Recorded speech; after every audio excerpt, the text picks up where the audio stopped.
It has been a long time coming, and finally Star Fox has returned to Nintendo systems in an original adventure.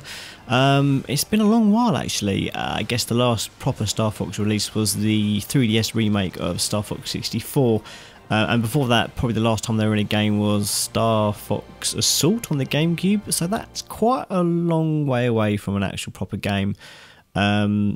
And it's quite good to see Star Fox come back. I think if you've ever played one of the previous games, you'll be kind of glad and happy to see them as well. It's quite telling that Nintendo have so many kind of characters and franchises that you can kind of go away for ages and then come back, and everyone's nice and surprised and happy to see them come back. I think there's only been about 6 or 7 Star Fox games in the last 20 years, or whatever it's been, and that's not that much in terms of franchises, especially a much beloved series of games such as Star Fox. So Star Fox Zero, you can tell it's a platinum game. I think not just in terms of how it looks, it definitely feels very smooth gameplay, very smooth graphics. It's very simplified. The graphics aren't exactly going to wow anybody. It's all very simple, but I think it needs to be. It does keep a very consistent frame rate. I don't think I ever noticed it slow down, and for an arcade style shooter, which is pretty much what this is, I think that's exactly what you need. It feels like an evolution of Star Fox, and it would be very easy for them to just do another Star Fox 64, which they half have done. It's very similar in terms of gameplay, in terms of the setup, the mechanics, the Lilac map. It's all very Star Fox 64. What they've tried to build upon that is the motion controls, which are going to be the defining factor of this game. I think a lot of people are going to hate them, but a lot of people are going to like them. I think the reason I like them is very similar to if you've played Splatoon. Again, it was a similar situation. It's a third-person online shooter, and they added motion controls, and some people loved it and some people hated it, and I always fell into the love camp, because once you got used to that, once you got to past that prejudice and that initial barrier of having to deal with motion controls, you could just sit back and realise that you could do things with that control configuration that you would not be able to do without it. And the same is very much true of Star Fox Zero. I can move my R-wing to the left, and I can fire my aiming reticle independently from whatever my craft is moving, which is totally different from previous Star Fox games where you were basically controlling the reticle and your ship would sort of follow. And to have that sort of flexibility and that freedom, it's strangely liberating. It works far better than it does, and I think a big reason of that is because you have this kind of, there's a Y button that you press and it just centres your aim completely. And you don't even need to tilt the gamepad much to move that reticle around on your gamepad screen.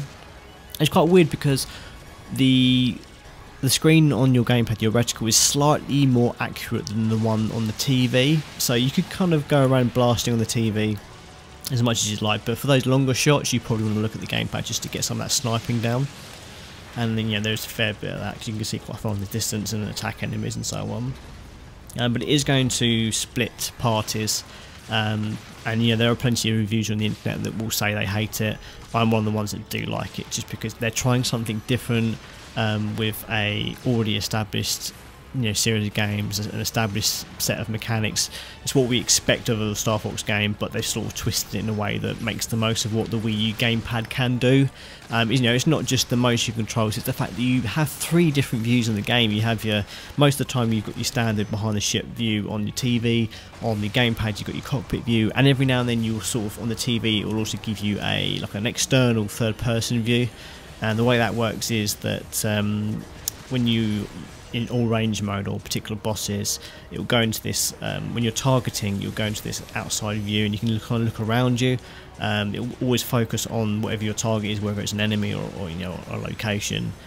So it's a way you can kind of see behind, if an enemy is kind of running up behind you, like the Star Wolf team, if they're coming after you and ready to kind of get you from behind, you know where they are and you can kind of make a manoeuvre to kind of go around, flank them, do a somersault, etc. And it makes it easier. Again, it's another thing to get used to, and it feels really stupid when you first do it. You kind of wonder what this extra camera mode is doing, and then you kind of twigs and you think, okay, I can actually make the most of this and this has a purpose and I can use it. And that's when it works incredibly well, is when you finally kind of, that light bulb goes on and you know exactly what you're doing. And what I particularly like is the range of vehicles available.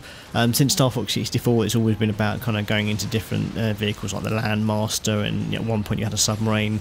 This is no different. You've got the Landmaster back. There's also an improved version of the Landmaster called the Roadmaster, which is a bit more manoeuvrable, a bit more like almost like a car, in fact, and you can kind of race around. You don't use it quite so much, but it does have a few purposes.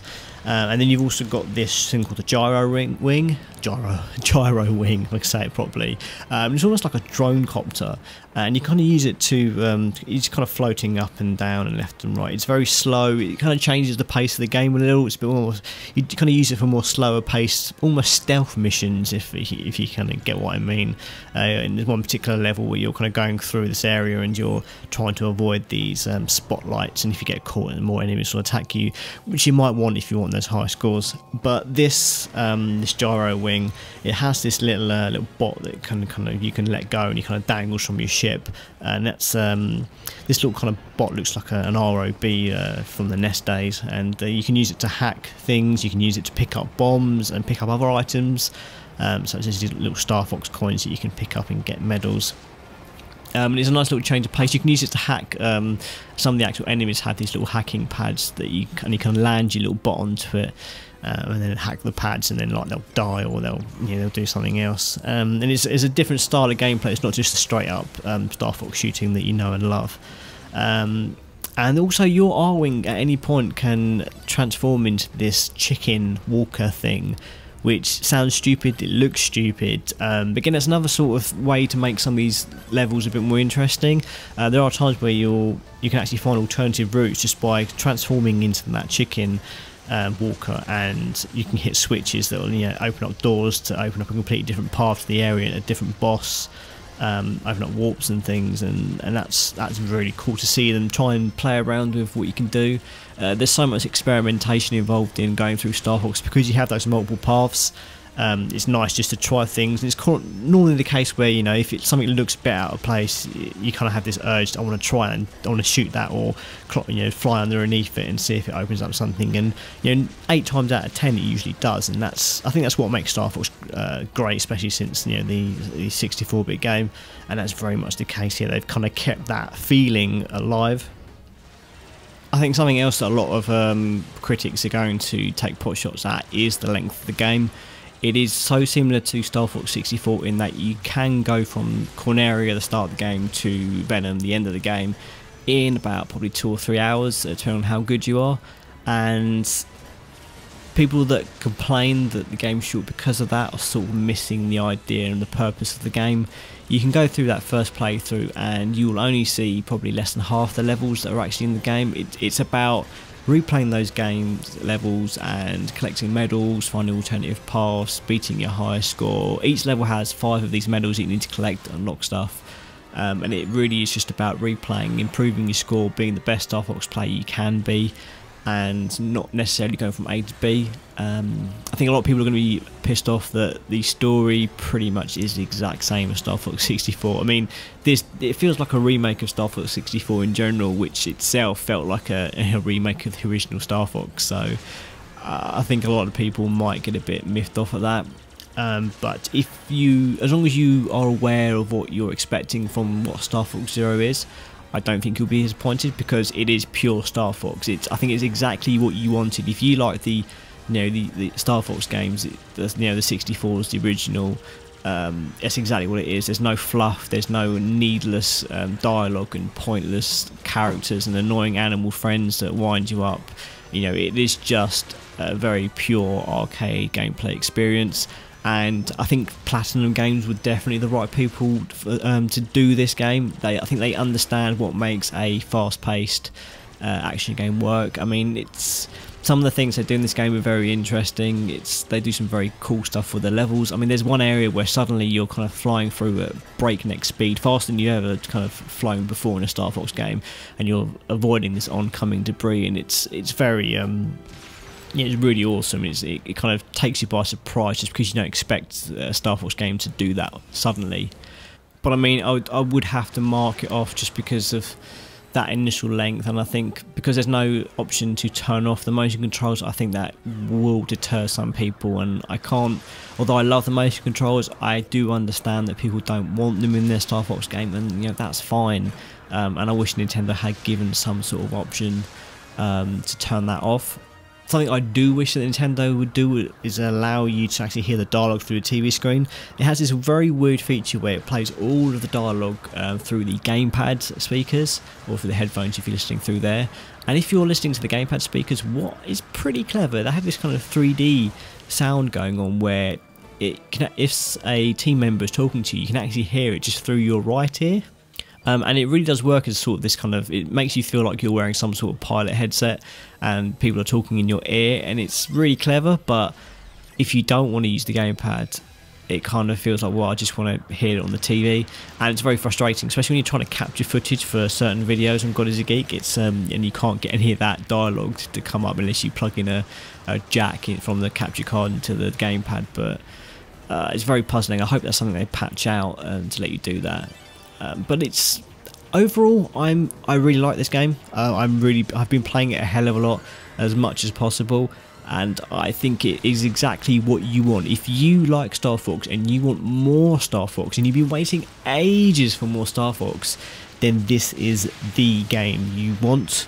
I think like many things on a Nintendo system that aren't Mario, if you don't know what Star Fox is and you probably don't care, then you probably don't have a Wii U. I think this is Nintendo making a game for their audience, the people that have the Wii U's, the hardcore mega fans, and there's nothing wrong with that.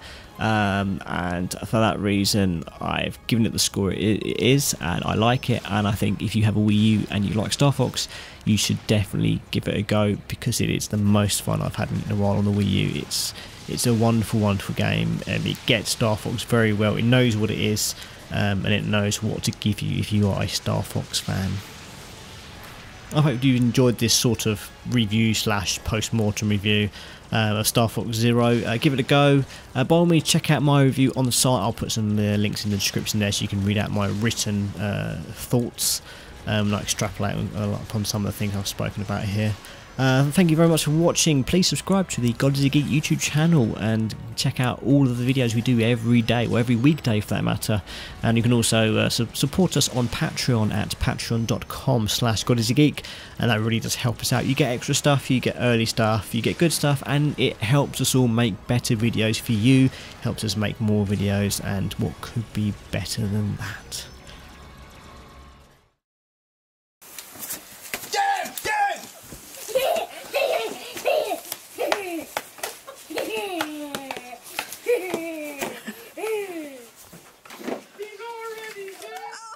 Should have backed the God is a Geek Patreon.